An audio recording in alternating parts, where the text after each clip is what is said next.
Vous partez bientôt au Japon et vous ne savez pas où aller? Tokyo, Osaka, Kyoto. Ok, ces villes sont géniales, mais si je vous disais qu'il existe des endroits tout aussi incroyables, bien moins touristiques et pourtant tout aussi fascinants. Dans cette vidéo, je vous propose de vous faire découvrir des endroits incroyables et des lieux qui méritent vraiment le détour. Si vous prévoyez un voyage au Japon ou si vous êtes simplement curieux d'en découvrir un peu plus sur ce pays fascinant, vous êtes au bon endroit. Le guide des destinations au Japon. Salut à tous, j'espère que vous allez bien. Aujourd'hui, je vous emmène en voyage à travers tout le Japon. Et dans cette vidéo, on va explorer ensemble non seulement les grandes villes bien connues comme Tokyo, Osaka, mais aussi plein de coins moins connus, mais tout aussi fascinants qui méritent vraiment d'être visités. Alors, vous êtes prêts à découvrir des endroits surprenants? Et vous verrez, je parie que l'un d'eux finira sur votre liste pour votre prochain voyage. Avant de commencer, pensez à vous abonner et à activer la cloche des notifications pour ne manquer aucune de mes futures vidéos. Car votre soutien est super important et surtout, ça m'encourage énormément pour qu'ensemble, on fasse grandir cette chaîne. Alors, un grand merci à vous. Ceci étant dit, on ne perd pas plus de temps et on est parti. Le Japon est composé de plus de 6000 îles, dont 4 grandes principales. Tout d'abord, on retrouve Hokkaido au nord, suivi de Honshu au centre, suivi de Shikoku et de Kyushu au sud. Je vais commencer par vous emmener au nord, sur l'île d'Hokkaido, avec la ville de Sapporo, qui est la 5e plus grande ville du Japon. C'est la destination idéale pour les sports d'hiver, avec l'une des meilleures neiges du monde. Donc, pour tous les amateurs de ski ou de snowboard, c'est le top. Et c'est notamment ici qu'a lieu chaque année, au mois de février, le Festival de la neige. Pendant cette période, la ville se transforme en une gigantesque galerie d'art sur glace, où vous pourrez voir de superbes sculptures qui, pour la plupart, peuvent atteindre 15 mètres de haut et qui, à la nuit tombée, seront tout illuminé. C'est vraiment un spectacle à voir. Et surtout, c'est très impressionnant de voir le réalisme qu'ils arrivent à mettre dans ces sculptures faites de neige. Et si vous voulez vous réchauffer, rien de mieux qu'un bon bol de ramen miso, qui est l'une des spécialités locales. Ici, le ramen est réputé pour être particulièrement riche. Il sera souvent accompagné d'un peu de beurre et de maïs, une combinaison qui, je vous le garantis, va bien vous réchauffer pour parer les nuits froides de Sapporo. Et pour les amateurs de panorama, je vous conseille de monter au mont Eniwa, car à son sommet, vous aurez une vue magnifique sur tout le lac Shikotsu. Et même, rien que pendant votre ascension au sommet, vous pourrez profiter de la faune et de la nature qui est superbe dans cette région. Et pour les amateurs de bière, la bière Sapporo, qui est mondialement connue, est née ici. Et vous pourrez même visiter la brasserie pour comprendre sa fabrication. Et à la fin du parcours, vous pourrez même déguster les différentes déclinaisons de la bière. Cela va de soi. Ensuite, on descend vers Aomori. Aomori est une ville beaucoup plus tranquille, mais elle a un charme fou. Déjà, pour commencer, ici, c'est la capitale de la pomme. Vous pourrez retrouver plein de produits à base de pommes, comme du cidre, des gâteaux, de la confiture et bien entendu, du jus de pomme. Mais le point fort d'Aomori, c'est sans aucun doute le Nebuta Matsuri. Le Nebuta Matsuri est un festival qui a lieu chaque année au mois d'août. Imaginez des chars géants pouvant faire 9 mètres de long, décorés de plein de lanternes représentant des samouraïs, des dieux et des personnages mythiques du folklore japonais, qui défileront dans les rues au rythme des tambours avec des danseurs et des feux d'artifice. L'ambiance est juste incroyable. C'est vraiment quelque chose à faire si vous êtes dans le coin. Et dans un registre différent, pour les amoureux de la nature, le mont Hakoda offre des sentiers de randonnée magnifiques. Surtout en automne, quand les arbres sont colorés de rouge et d'orange, ça sera comme si vous vous promeniez devant un tableau vivant. Ça sera incroyable. Maintenant, on se dirige vers l'est. Et évidemment, je ne pouvais pas vous parler du Japon sans parler de Tokyo. Tout le monde connaît Tokyo, avec ses nombreux quartiers emblématiques comme Shibuya et son carrefour ultra animé, Akihabara pour son quartier électronique ou encore Shinjuku avec ses gratte-ciel impressionnants. Mais Tokyo, c'est bien plus que ça. Pour commencer, parlons de Shibuya, parce que Tokyo sans Shibuya, ce n'est pas Tokyo. Shibuya est le quartier qui a le plus évolué et dans le bon sens ces dernières années. Déjà, vous pourrez retrouver son carrefour iconique qui est vraiment impressionnant. Et ça sera également le bon endroit pour faire un peu de shopping dans la Shibuya 109 et dans les nombreuses rues commerçantes aux alentours. Et puis, il y a également la Shibuya Sky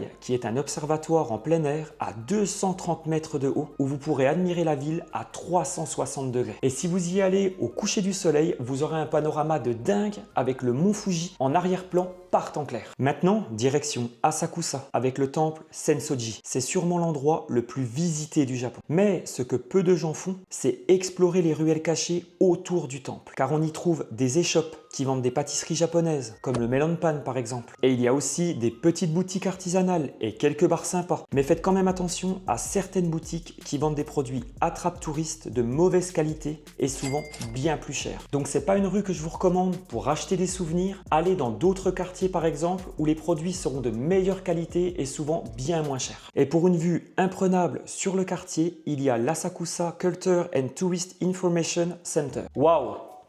Quel accent! Qui vous offrira une superbe vue sur la rue Nakamise et en plus, petit bonus, c'est gratuit. Et si vous cherchez un Tokyo encore plus impressionnant, on part à Shinjuku. Ce quartier est un mélange de gratte-ciel, de néons, de rues bondées, ce qui donne vraiment une atmosphère unique à ce quartier. C'est ici que vous trouverez la mairie de Tokyo, qui est la mairie la plus grande du monde. Vous pourrez même monter à son sommet et c'est sûrement le meilleur observatoire gratuit de la ville. Et si jamais vous y allez la nuit, vous verrez toute la ville illuminée. C'est magique. Et pour une ambiance plus traditionnelle, il y a la rue Omoide Yokosho, qui est une petite ruelle remplie de petits restaurants où vous pourrez manger des yakitori à la lumière des lanternes. Mais Tokyo, ce n'est pas que la foule et les néons. Il y a des endroits où on peut ralentir un peu. Par exemple, à Yanaka, ici, c'est un Tokyo d'un autre temps, avec des ruelles étroites, des temples cachés et une atmosphère plus paisible. Si vous cherchez un endroit plus authentique, c'est vraiment un passage obligatoire que je vous invite à visiter. Autre ambiance complètement différente, Odaiba. Odaiba, c'est une île artificielle qui est vraiment prévue pour le divertissement. Déjà, dès que vous arrivez, un robot Gundam géant vous accueille et ça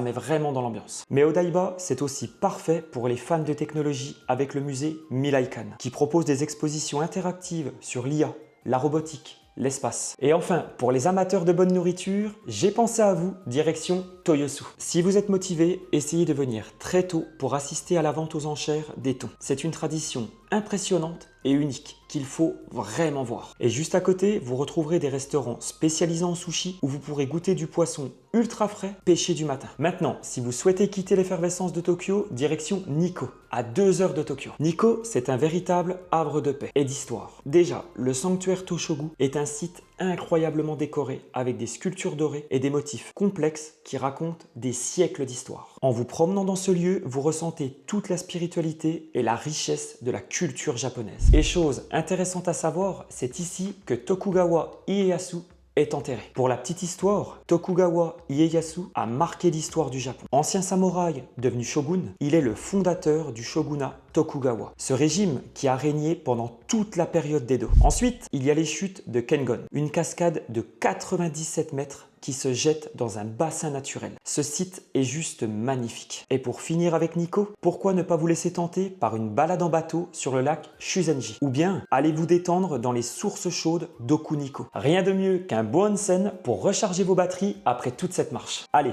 maintenant on descend dans le sud, direction Fukuoka. Fukuoka, c'est une ville qui allie modernité et tradition locale. À la tombée de la nuit, les yatai vont envahir les rues. Les yatai sont des stands de nourriture où les gens viennent pour déguster des plats japonais tout en profitant de l'ambiance du lieu. Les gens peuvent discuter, se détendre et partager un bon repas ensemble, ce qui donne une ambiance vraiment conviviale. Et pourquoi pas, par la même occasion, profiter de déguster le fameux Akata Ramen avec son bouillon crémeux et ses nouilles fines, mais aussi d'autres spécialités locales qui font la fierté de la région. Mais la ville ne se limite pas à la nourriture. Vous pourrez retrouver par exemple le Canal City Akata, qui est un gigantesque centre commercial à l'architecture originale et futuriste, où vous retrouverez des boutiques, des hôtels, un parc de loisirs et qui, tout au long de l'année, propose des spectacles d'eau et de lumière. C'est un lieu incontournable à Fukuoka. Et si vous avez besoin d'un moment de calme, aller au parc Ohori pour faire une balade et profiter de la vue sur l'étang sera une excellente idée. Maintenant, impossible de vous parler du sud du Japon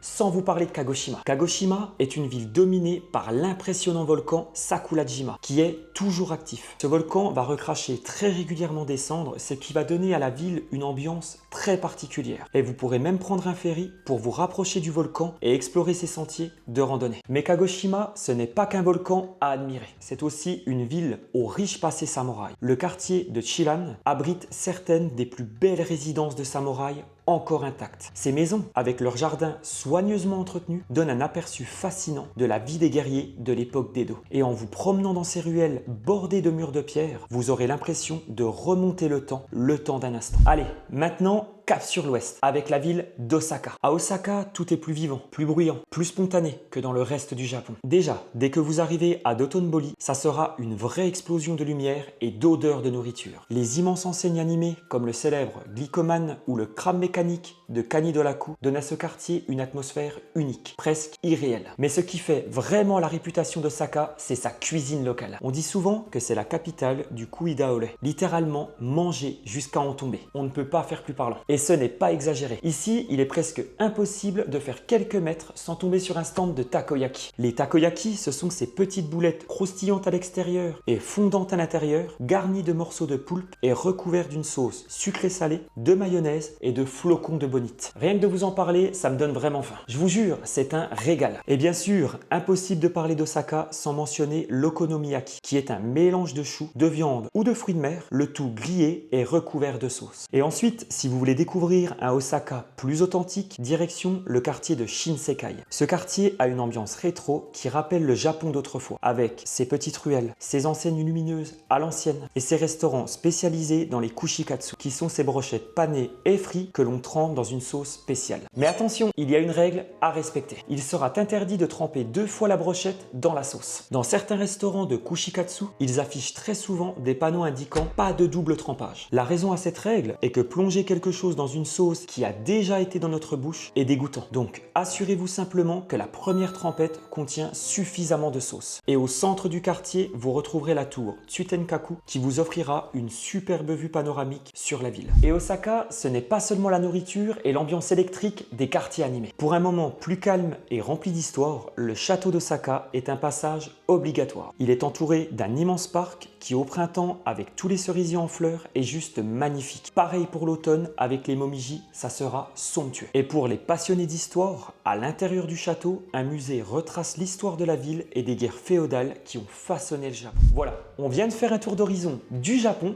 mais attendez, le voyage ne s'arrête pas là. Pour tous ceux qui aiment sortir des sentiers battus, je vous propose de vous faire découvrir quelques pépites qui vont vraiment vous surprendre. Prenons par exemple Koyasan, un lieu à des années-lumière de l'agitation de Tokyo. Niché dans les montagnes de la préfecture de Wakayama, ce village sacré est considéré comme le centre du bouddhisme Shingon, une branche ésotérique fondée il y a plus de 1200 ans. Ici, l'ambiance est tout autre. Les rues sont bordées de temples centenaires, l'air est frais et pur, ce qui donne une certaine ambiance de sérénité. Et l'une des expériences les plus marquantes que vous pourrez faire à Koyasan, c'est la possibilité de passer la nuit dans un temple bouddhiste. Plusieurs monastères ouvrent leurs portes aux voyageurs et proposent une immersion totale. Vous passerez la nuit dans une chambre traditionnelle où vous mangerez des repas raffinés appelés Shojin Ryori et surtout vous allez participer aux rituels matinaux des moines, ce qui sera une expérience vraiment unique. Mais Koyasan, c'est aussi un lieu de mémoire et de mystère, notamment avec Okunoin, qui est l'un des cimetières les plus impressionnants du Japon. Ce site abriterait plus de 200 000 tombes, dont celles de samouraïs et de figures historiques disséminées au milieu d'une immense forêt. Et pour tous ceux qui n'ont pas froid aux yeux, si vous y marchez la nuit sous la lumière des lanternes, l'ambiance et l'atmosphère vont devenir presque irréelles. En gros, Koyasan est vraiment un lieu qui déconnecte totalement du monde moderne. Ça sera un endroit parfait pour tous ceux en quête de calme et de contemplation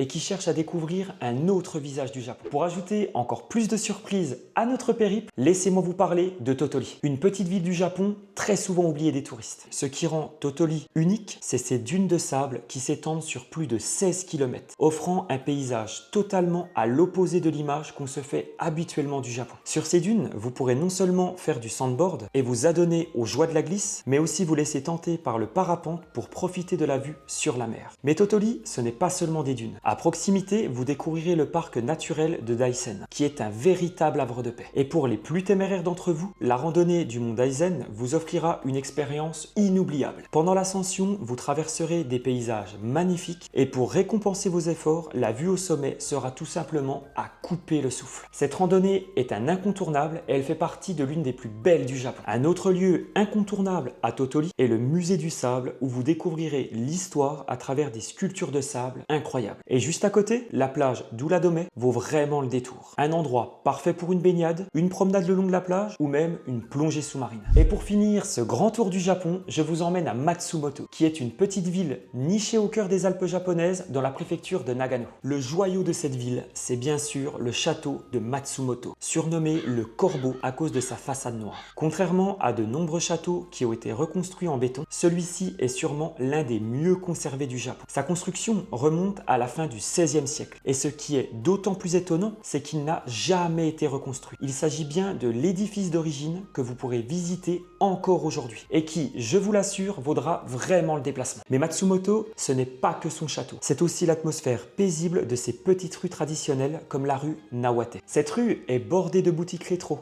de magasins de souvenirs, de petits cafés et de statues de grenouilles. Oui, oui, de grenouilles, car les grenouilles sont le symbole de la rue Nawate. Pourquoi? Allez, je vous raconte. Du fait que la rue soit exclusivement réservée aux piétons, les commerçants de la rue disent que les visiteurs peuvent acheter, qui se dit kaelu en japonais, et par la suite rentrer chez eux, qui se dit également kaelu. Mais alors, quel est le lien avec les grenouilles? Le mot grenouille se dit aussi kaelu. Ainsi, les habitants ont alors appelé cette rue la rue des grenouilles. Voilà pour l'explication. Et juste à côté, vous aurez la rue Nakamashi, qui va vous plonger dans une ambiance d'époque avec ses maisons de marchands aux murs blancs et noirs, appelées kula, construites pour résister aux incendies. Et puis, ce qu'on ressent à Matsumoto, c'est surtout le calme. C'est un endroit pour se balader tranquillement, s'arrêter dans un restaurant local, goûter des soba, ces fameuses nouilles de sarrasin typiques de la région, ou même aller dans un onsen dans les montagnes. En bref, Matsumoto, c'est une touche de tranquillité pour finir ce voyage en beauté. Voilà, cette vidéo sur le guide des destinations au Japon touche à sa fin. J'espère vraiment que la vidéo vous a plu et surtout qu'elle vous a permis de découvrir des villes et des coins moins connus que vous allez maintenant pouvoir ajouter à votre liste des lieux à voir absolument au Japon. N'hésitez pas à me dire en commentaire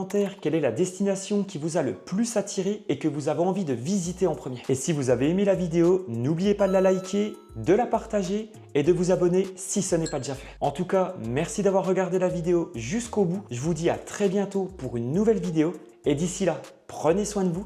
C'était Mika Théo, Janet.